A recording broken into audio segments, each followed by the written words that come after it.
Va ora in onda il garage dell'Alfista, l'unica radiovisione dal cuore sportivo. Alla guida Antonino Danna.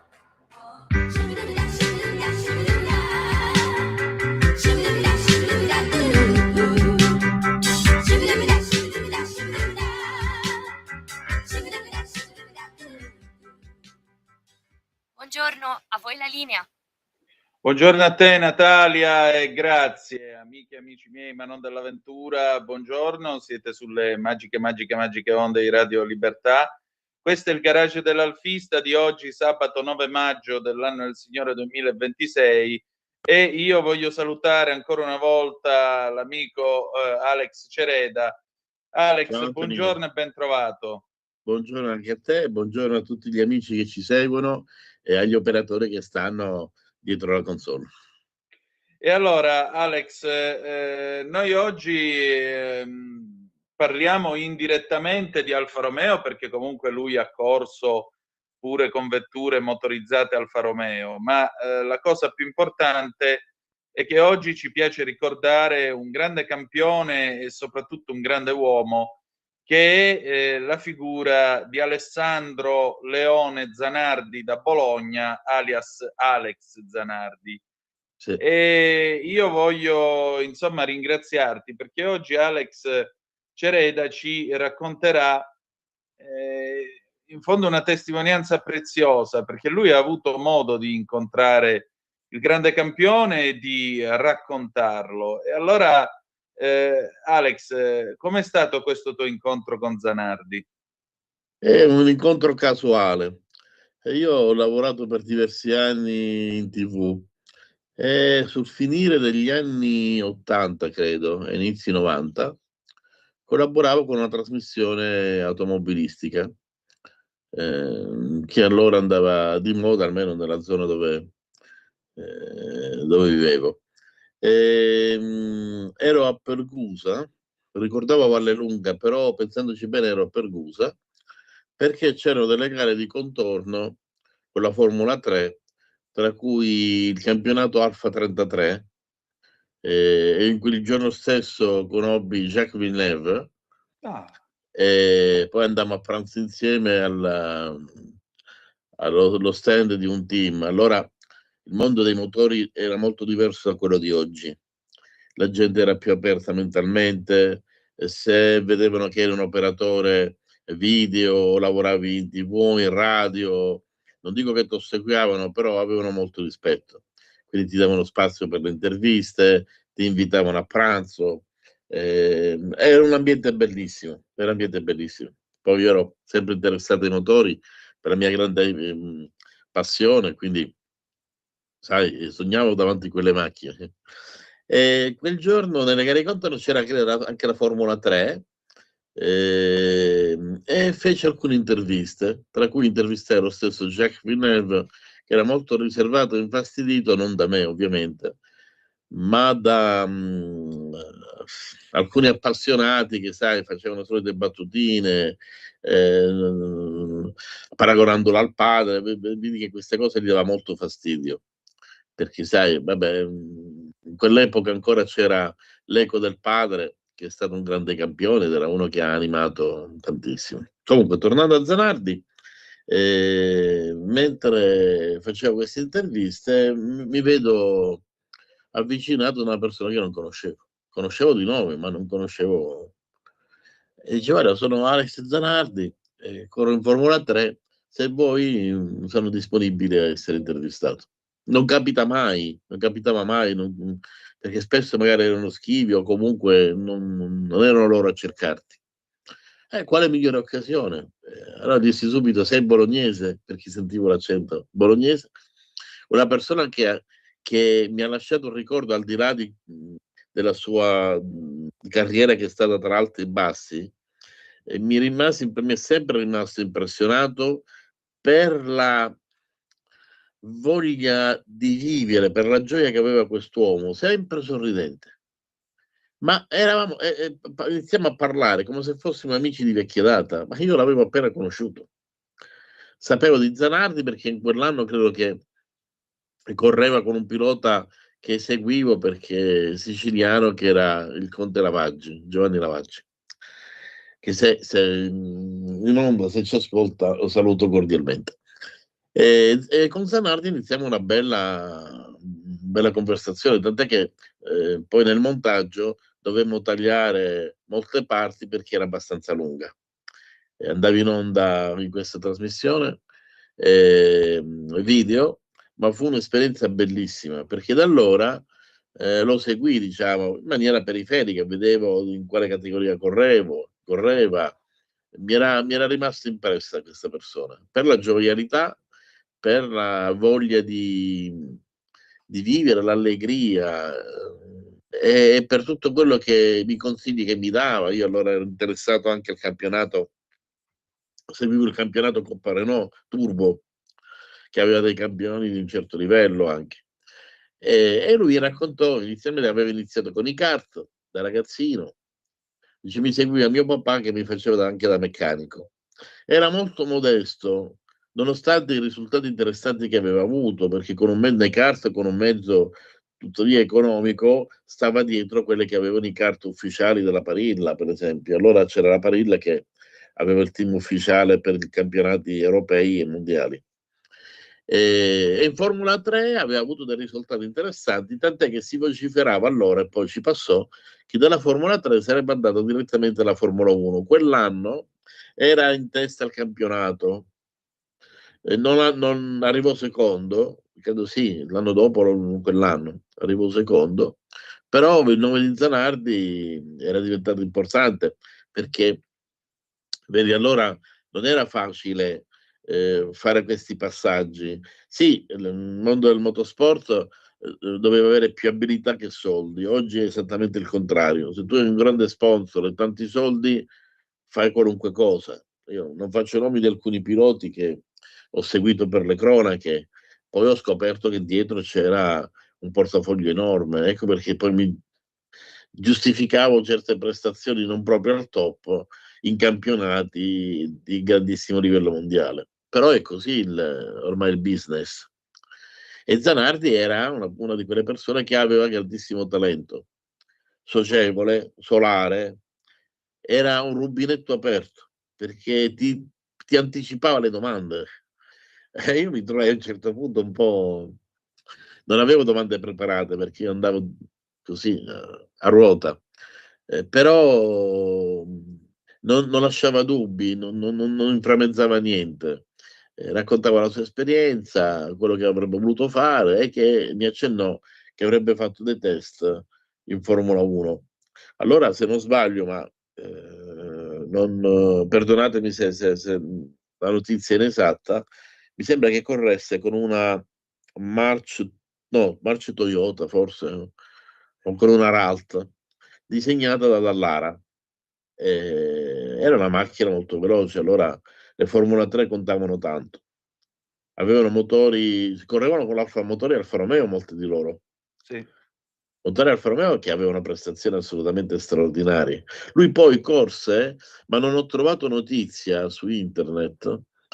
Io lo vidi correre, credo a Vallelunga, con la Alfa Romeo, credo la 145, o la 155, lo ricordo bene. 155. Però ricordo anche una macchina più piccola, non so se con la 33 allora o con la 145. La 33 ricordo di Jacques Villeneuve, che quel giorno ho visto che c'erano parecchie gare insieme, e poi vinse credo il campionato. Zanardi ha corso tra Alfa Romeo e anche BMW, sia prima purtroppo dell'incidente del 2001 che anche dopo. Infatti, vedi, mi è rimasto sempre impresso quel pilota, ne ho intervistati vari. Ma Zanardi, al di là della sua fama, poi successivamente, era una persona che ti colpiva, era umano. Ecco, una cosa che io ricordo sempre, al di là ripeto, che purtroppo non c'è più, però l'ho sempre considerato, parlando con gli amici, un pilota umano. Sì, Una persona che indubbiamente. non si dà varie. Tu rimanevi incantato, ti innamoravi del suo modo di fare, del suo dialogare, della sua forte accento bolognese, poi lui era anche di Bologna, un paesino del bolognese. e quella, come posso dire, quasi ingenuità. Io vedevo gli altri piloti, non dico che se la tiravano, però erano quasi infastiditi dalle interviste e mai e poi mai si sarebbero avvicinati a una troupe televisiva. Io con me avevo un operatore video e un fotografo e credo anche l'assistente, perché allora la strumentazione per il video pesava tanto. E fu lui quasi ad avvicinarci, quindi io non lo conoscevo di viso e quando sentì Zanardi dico, ma corre nel campionato di Formula 3, lo conoscevo per fama. E ho questo ricordo di Zanardi, una lunghissima chiacchierata di cui ricordo solo alcuni punti, che durò parecchio, perché poi staccammo anche la telecamera e continuò con i soliti auguri, con il fatto di rivedersi, chissà, rivederci in qualche altra gara. Io seguivo da pubblico diverse gare, era ancora abbastanza giovane da poter sognare quel tipo di mondo là. E di Zanardi ho questo ricordo. Il filmato, anni fa cercai di rintracciarlo, perché la TV per cui lavoravo non esiste più, però pare che abbia rintracciato dove sta l'archivio. Però non è una cosa facile perché stanno in un magazzino, il filmato sta in una bobina, una cassetta da credo 3/4 di pollice o Matic, sì, o Betacam, e quindi con calma cercherò di rintracciare i vecchi proprietari se mi fanno accedere all'archivio, così da poter tirar fuori l'intervista. Se ci riesco sarebbe una cosa bellissima, anche perché ricavando l'audio lo potremo mandare in onda e far sentire la voce di Zanardi nel lontano 89-90, all'inizio della sua carriera, splendida carriera, perché comunque non ha vinto campionati importanti, se non quello della carta del monoposto. E poi vabbè, vinse anche in America parecchie gare, come vittorie singole ne ha avute tante, spaziando sia dalla monoposto alle gare di turismo, per esempio, quelle europee con cui ha corso con la BMW. E io ho questo bellissimo ricordo, questa lunga chiacchierata sui motori, mi dava così qualche consiglio, i progetti. Era un libro aperto, no? È come quello che pensava diceva. Mi rimase sempre impressionato questo pilota per la sua gentilezza, disponibilità. Era un puro, ecco, era un puro. Ricordando Villeneuve, che lì c'era il figlio anche accanto a me mentre intervistavo Zanardi, era un puro, come lo era Villeneuve, era una persona che diceva quello che pensava, che amava lo sport all'estremo, e lo faceva per i suoi fans, era contento. Io non rappresentavo la RAI in quel modo, rappresentavo in quel giorno una piccola emittente a un programma che comunque girava per l'Italia. Allora non c'era la diretta, si inviavano le cassette preregistrate per varie emittenti che le mandavano in onda a certi orari. Insomma, è una cosa un po' particolare da spiegare adesso, non voglio rubare altro tempo. Questo è il ricordo che ho di Zanardi, questa lunga chiacchierata e questa voglia di vivere, questa allegria, rideva sempre, anche lì quando andavamo a mangiare, eccetera, era contornato da tante persone, non aveva le distanze con nessuno. Mi è molto dispiaciuto che purtroppo abbia avuto l'incidente, e anche dopo l'incidente ha dimostrato con una grandissima voglia di vivere, ha continuato a correre, si fece modificare una BMW per poi fare il campionato e dava la paga a tanti gran piloti. Voi immaginate guidare solo con le mani e fare tutto, freno, frizione. Allora non c'erano, erano i primi cambi sequenziali, un po' come quello che è successo a Nannini, con la mano, guidavo con una mano sola, ma quando c'era la pioggia certo. nessuno gli riusciva a stare dietro. Sviluppano delle sensibilità grandissime. E così. Senti, io ho qui questo libro, lo segnalo ai nostri lettori, lo state vedendo sul canale video. Claudio Arrigoni racconta, ancora Alex Zanardi, l'editore è Libreria Pieno Giorno, è un libro del 2021 che costa 15,90 €, ma lo potete trovare sia su Amazon che sul sito dell'editore www.pienogiorno.it. Vi vorrei leggere le parole di Zanardi del risveglio dall'incidente. Davanti al film lui dice una cosa a proposito della disabilità. Come tanti pensavo che le persone con disabilità fossero quasi una razza diversa. So che è molto triste e brutto ammettere questo, ma ero soltanto preda dell'ignoranza che non consentiva di guardare al di là del mio naso. Davanti al film credo di aver fatto un ragionamento superficiale nella convinzione che a me non sarebbe accaduto.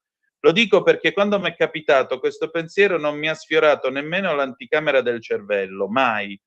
Quando mia moglie Daniela mi ha raccontato cos'era successo, cioè l'incidente, mentre io ero in quel letto d'ospedale a Berlino, mi sono sentito attaccato alla vita e grato per essere ancora lì, a respirare, anche se aiutato da una macchina e con un tubo infilato in gola. Ero veramente felice quel giorno e da subito ho visto ciò che mi aspettava come una nuova opportunità per rimettermi in gioco e provare a misurarmi con le sfide che mi stavano davanti. E poi ancora a pagina 17 vi voglio leggere quest'altro pensiero sempre di Zanardi che si racconta al suo amico. Tra l'altro il collega Arrigoni è stato per la bellezza di più di 20 anni amico di Alex Zanardi. Ecco,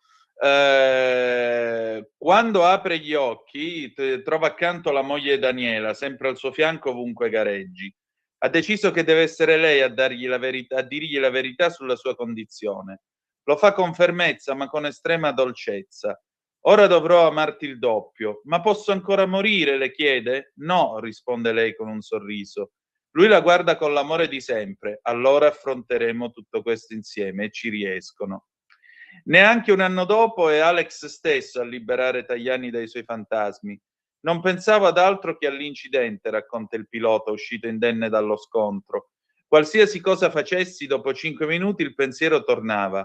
Una sensazione terribile, volevo smettere di correre. Aver rivisto Alex mi ha fatto cambiare idea. Era a Toronto in pit lane nel giugno 2002. È venuto a trovarmi e abbiamo parlato un po'. Mi ha detto, sai qual è il vantaggio delle mie nuove gambe? Sono 3 centimetri più alto. Era tranquillo, scherzava, raccontava barzellette. Diceva che si dava da fare per tornare a guidare, parlava di comandi al volante. Lì è cambiato tutto anche per me. I medici ancora si chiedono come sia sopravvissuto. Mi ricordo di quando, mesi dopo l'incidente, andava a fare le visite nell'ospedale di Berlino e il medico che mi aveva avuto in cura mi diceva che rappresentavo la più grande contraddizione della sua vita di scienziato, perché da un lato ero la negazione di tutto quello che aveva studiato, io dovrei essere morto, e dall'altro la sua più grande gioia e successo. La sua sopravvivenza infatti diventa un caso, ma hanno studiato anche alla NASA, ci scherza sopra lui, ma è vero. Anche in Texas si chiedono come sia stato possibile e su di lui ridefiniscono i parametri per gli astronauti. Ho passato più di 50 minuti con meno di 1 litro di sangue in corpo. Il mio cuore si è fermato 7 volte. Sono stato rianimato 7 volte. Alla NASA si sono detti o ci è sfuggito qualcosa o questo tipo è morto e non lo sa. Non mi sembra di essere morto. E per dimostrarlo, l'11 maggio del 2003, poco più di 1 anno e mezzo dopo, il pilota che ha sempre sostenuto di aver portato a termine ogni corsa, mantiene fede alla parola e torna su quella stessa pista per concludere i 13 giri che gli mancano. Lo fa prima della gara ufficiale di kart. Quando mi sono sistemato nell'abitacolo è stato come se mi ci fossi seduto l'ultima volta il giorno prima. La cosa più normale per me. Una sensazione assolutamente familiare. Non ho dovuto forzare per raggiungere la velocità che ho raggiunto. Accendere il motore, abbassare la visiera del casco. Mi sentivo a casa. Una bellissima sensazione, come quando passi una bella serata con una bella donna. Vuoi riviverla ancora? Alex, che gli devi dire a uno così? Uno così non ha paura nemmeno della morte, la morte non gli serve. Assolutamente. Vedi, quando accadono questi... io lessi ieri ben 17 operazioni con decine di infarti. Cioè, Sì. C'è gente che non regge a un infarto, figuriamoci a tanti. Uno sarà stato nel suo destino. Dall'altra parte la voglia di vivere, che lui era enorme. Io che l'ho conosciuto, anche se brevemente, no? Siamo stati mezza giornata lì, l'intervista è durata 5 minuti, 10, forse di più. Ha lasciato un'imprinting, capivo che aveva a che fare con una persona molto speciale, molto decisa. Te ne accorgi quando tu parli con qualcuno che vedi dentro di sé che ha in psicologia si dice la sindrome del sonnambulo, cioè fa le cose talmente decise sapendo di riuscirci, come un sonnambulo che nel buio della stanza cammina e evita gli ostacoli, eppure sta con gli occhi chiusi. Ecco, Zanardi io lo definirei così, una persona decisa, con una forza straordinaria, perché senza il suo carattere non credo che avrebbe superato quello che gli è successo a livello anche psicologico, morale. Io poi lo rividi a una gara successiva, credo a Vallelunga, non ebbi modo se non di salutarlo così, sempre sorridente, rideva, anche da solo, rideva. Cioè, è una cosa, io non perché adesso purtroppo non c'è più ricordo, ho sempre ricordato Zanardi e l'ho sempre detto agli amici, eccetera, come l'uomo della risata, rideva, tu lo vedevi tranquillo, non ricordo mai Zanardi, per quello che vedevo nelle foto o nelle piste, quando seguivo i campionati, allora avevo un po' più tempo libero, mai triste o preoccupato. Era un eterno bambino felice, anche quando mi raccontava che suo papà gli faceva da meccanico, rideva, dice sì, con mio papà, con un kart così, un po' accroccato, facevano i campionati, che poi i campionati che stava dietro, come già ho detto, alle macchine ufficiali. La sua allegria, la sua voglia di vita lo ha salvato tanto. Non ci spieghiamo il perché all'improvviso, certo dopo 2 incidenti abbastanza gravi, uno mentre faceva la staffetta e l'altro quello prima ancora quando perse le gambe, di questa morte improvvisa, neanche 60 anni. Avrebbe compiuto 60 anni credo a ottobre-novembre. Sì, a ottobre. A ottobre. Quindi questi sono i piloti ancora di vecchio stampo. E io me ne immagino un po' come un Nuvolari, che sì, nelle foto a volte è serio, a volte no, ma sono quegli uomini che sono decisi, che dimostrano con i fatti ciò che riescono a fare. Io tra l'altro ho refuso, insomma, da correggere. Parlavo di Formula 1, ma prima lui passò alla Formula 3000. Passò prima alla Formula 3000 con cui ebbe dei risultati interessanti, nonostante non avesse una mole di sponsor. Però comunque, tornando al discorso Zanardi, la sua forza di volontà ci ha insegnato e ci insegna che quando si ha voglia di vivere, anche certe cose che sono impossibili sulla carta diventano possibili.